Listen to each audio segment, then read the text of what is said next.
Ilaw-ilaw, case lang may ilaw. Bakit? Okay, so may kita nyo, may light indicator dyan para alam din na makakasalubong nyo, no, na nagre-record kayo. Alright. So ito po, no, kung kayo po nandito sa Victoria, Canada, no, pwede kayong pumunta sa Emerald. Okay? Nandun ang mga magagandang deals. So,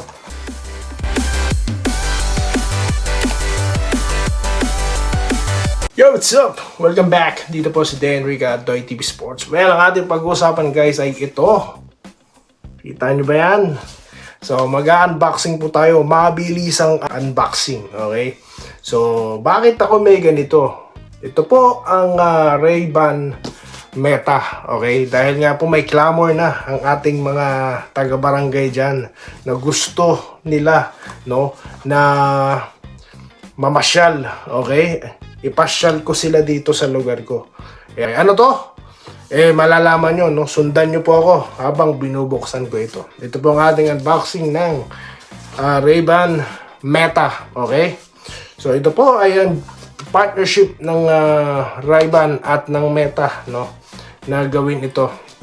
Yung glasses or sunglasses na meron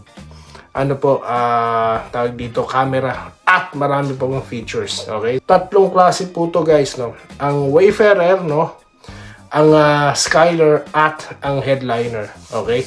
Of course, sa pangbabae, no, most is yung Skyler. Hindi naman tayo babae. So, dito tayo kay Wayfarer. Okay? So, sunglasses or clear glass. Well, syempre, mas pinili natin yung clear glass, guys, para kahit saan pwede natin suotin, no? All seasons. Okay, bilisan na natin, buksan na natin, ha? Pero kagandahan dito, kapag nasa nagda-dark siya. Okay, so, parang in a way, sunglasses na, di ba? Okay, buksan na natin, naiinip na kayo, eh. Okay, so po, kita nyo may bukasanan dito, ha? So, bubuksan na po natin. Alright. So, ito po, no? Kung kayo po nandito sa Victoria, Canada, no? Pwede kayong pumunta sa Emerald. Okay? Nandun ang mga magagandang deals. So, dun ko to, or dun galing to, no? Okay? Hanapin nyo si Miss Maricar. Okay? Ang ating sponsor for today's video. Okay? So, yan. Pagkabukas nyo pa lang, guys, no? Muntik ng malaglag. Ito na kagad ang bubungad sa inyo. No, ang malupitang case ng Ray-Ban. So, hindi lang basta to case, ha. Malalaman nyo kung anong features niyan, ha. Okay, tapos ang malupit niyan dito. Meron ditong Meta View App. Okay? Meron ditong box. Empty na siya. So, ito po ang pinaka kailangan natin, no? Ito po, buksan na natin. Uy, may ilaw-ilaw. Case lang may ilaw. Bakit?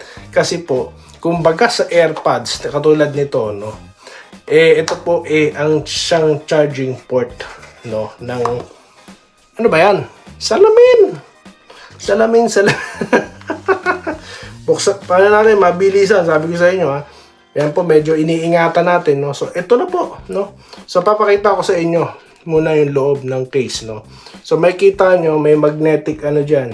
Para dyan po mag-charge itong Meta Ray-Ban or Ray-Ban Meta glass natin. Okay? So, yan. Buksan na natin, guys. Wow! Excited si Doy TV. Tanggalin mo natin to. Mga protective, kita nyo, guys. Ang kapal naman yan, syempre, may mga purposes yan. Papaliwanag ko mabilisan lang, no? In layman's terms, ha. Okay, so nasuot ko na po. Bagay na bagay, ha. Black. Black. Oh, ito, medyo black din. All black tayo rito. So, ayan, ano papansin nyo dito? Yan na po yung camera. Okay. So, hindi lang po yan ang features nito, ha. Okay. Dito po kung mapapansin nyo, ha. May speaker po ito, guys. No? So, kapag nasa gilid yan, no? Kapag sinuot nyo ganyan, no? Nandito yung speaker niya. Tapos, ito po, yung slide, niya, no? Button niya, okay? Para kung kayo'y sa sounds, nandito naman yung, yung volume, no? Okay? pakita ko muna sa inyo yung shutter. Ito pala yung shutter niya, guys. Okay. So, dito ka kukuha ng picture. Isang click. Ano yan? Camera, shutter niya yan. Kapag long press, nandiyan na yung video, guys. Okay. So, may kita nyo, may light indicator dyan para alam din na makakasalubong nyo, no, na nagre-record kayo. So, hindi to magagamit as spy. Okay. Then, kung makikita nyo po sa box, no, may logo po, no, ng Apple, no. Ibig sabihin, definitely, pwede sa Apple to, guys. Okay. So, ngayon, de baterya po ito, kaya may charger. Kaya, antimano, no. Sabi ko nga, dito nyo siya i-charge. Okay. At ang video po nito, tatagal daw po ng 3 minutes, no. So, mostly po guys, para to sa mga content creators, no. Lalo na kung gusto nyo antimano, i-ano kagad sa Instagram, no. Kasi ang ang setup ng ng capturing niya is pa portrait, no. So, ayun. 'Di ba? So, alam niyo na ha, pag suot ko to, okay. So, ito po ang malupitang panlinis nito, no. O, 'di ba? Okay. Sa next video, yung aking review. Okay, kung paano ito. Okay. So, lalaro-laruin ko muna, no? At, yun na nga, ipapakita ko sa inyo ang aking review right after. Okay? So, yun lamang po guys, at maraming salamat sa inyong panonood at magkita-kita po tayo sa susunod na video content dito lamang sa Denrick at Doy TV Sports. Muli, maraming salamat sa inyong panonood.